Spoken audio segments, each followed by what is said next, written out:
hawshii habeenkii dhaweetay doorashada habeenkii ka horeeyay dhacday ilaahay waxaanu ka baryaynaa intii dhimatay ilaahay naxariisto intii ku dhaawacantayna ilaahay u bogadhayo ilaahay maalintii hawl baanu ku jirnay meydkii waxaanu aasaynaa galabta hawshaas waa dhamaatay hawshii labaad ee xaajiga ahayd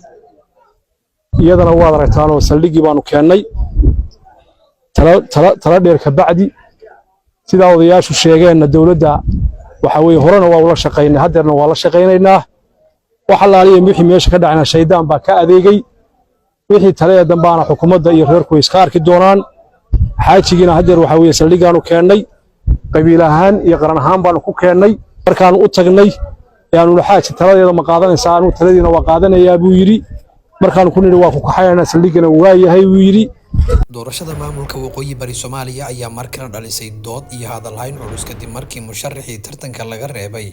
oo lagu magacaabo ganacsada Jabuutaawi lagu xiray magaalada Laascaanood ee caasimadda gobolka Sool. Arrintan ayaa lagu sheegay mid ka dhalatay khilaaf siyaasadeed, cadaadis dhaqan iyo isku dhacyo la xiriira awoodda iyo siyaasadda gobolka. Ganacsada Jabuutaawi oo ka mid ah dadka ka soo jeeda bulshada dhaqaalaha ku xoogan ee gobolka ayaa la sheegay in uu iska dhex waayay liiska musharaxiinta loo ogolaaday inay galaan hoolka doorashada maamulka cusub ee waqooyi bari Soomaaliya, waxaana xigtay inuu si adag uga hor yimid go'aankaas, taas oo loo fasiray iska hor imaad dowladeed. Wararka laga helayo goobta ayaa la sheegay in uu hoggaanka dhaqanka ee beesha uu ka soo jeedo Jabuutaawi ay arrintan u qaadeen in ay tahay arrin culus ayna ku adkaysteen in xukunka sharciga uu wajaho. Garaad Jaamac Garaad Ismaaciil oo hogaamiyaha dhaqanka ee ardaaga Jabuutaawi ayaa si toos ah ugu dhaqaaqay go'aan ah in lagu wareejiyo ciidamada ammaanka, taas oo horseeday in la xiro. Eedeymaha ugu waaweyn ee loo jeediyay ganacsada Jabuutaawi waxaa ka mid ahaa inuu si cad uga hor yimid nidaamka doorashada maamulka waqooyi bari Soomaaliya, in uu abuuray kacsanaan siyaasadeed oo khatar ku ah xasiloonida goobta, in uu ku eedeeyay dowladda waqooyi bari in doorashadu tahay mid gef iyo marin habaabin ah, taas oo weji kale u sameynaysa waa sida ay warka u dhigeen. Xukuumadda waqooyi bari Soomaaliya ayaa sheegtay in ficilada Jabuutaawi ay wiiqayaan habsami u socodka doorashada, isla markaasna ay abuuri karaan qararaasa siyaasadeed iyo mid bulshada labadaba. Waa arrinta xiisaha badan ka dhigtay kaalinta Garaad Jaamac Garaad Ismaaciil oo ah hogaamiye dhaqan sumcad weyn ku leh gobolka. Garaadku waxa uu ku dooday in dhaqanka beesha iyo sharafta ardaaga aysan qaadi karin in qof ay dhaleen ama ka soo jeeda uu si cad ugu diriri karo maamul, isla markaasna uu sharciyada dowladnimada wiiqo ama uu isu muujiyo inuu ka weyn yahay.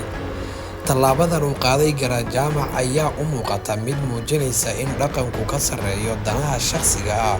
taasoo bulshada qaar ay ku ammaanayaan, halka taageerayaasha Jabuutaawi ay u arkaan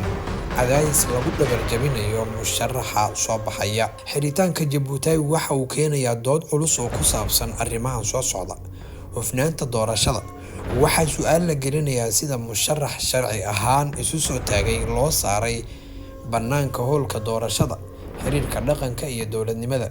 Xiritaanka waxaa horseeday hoggaanka dhaqanka beesha uu ka soo jeedo, taasoo muujinaysa sida dhaqanku wali door xooggan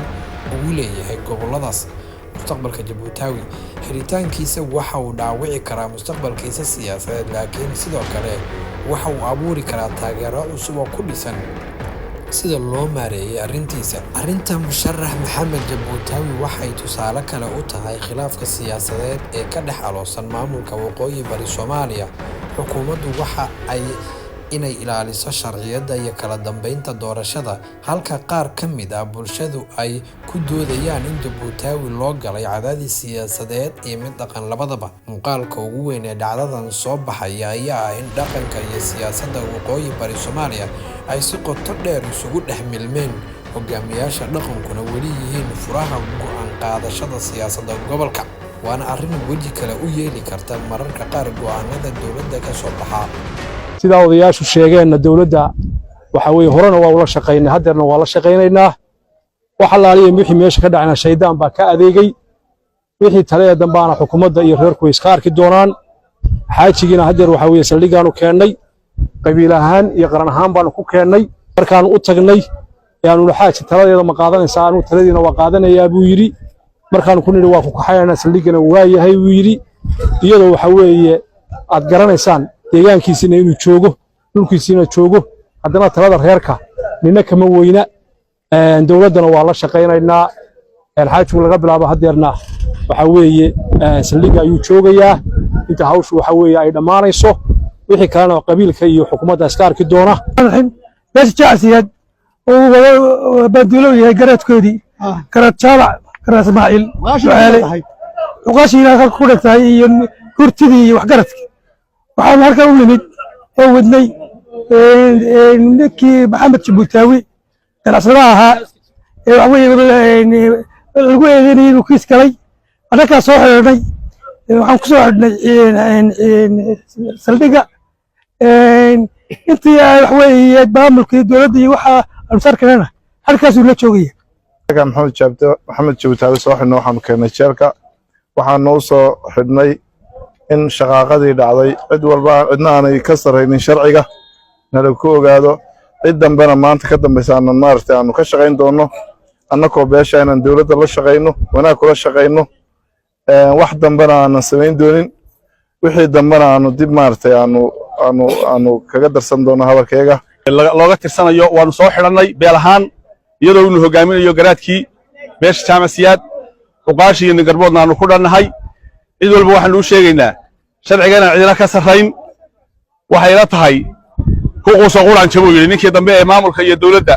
authority damca inuu isticmaalow mar haddaannu juhoradii soo xidhnay gobolka nin walaba ku quduro qaado dowladdana sidaasaanu kula shaqaynaynaa annagoo isku dhanoo dhammaystiran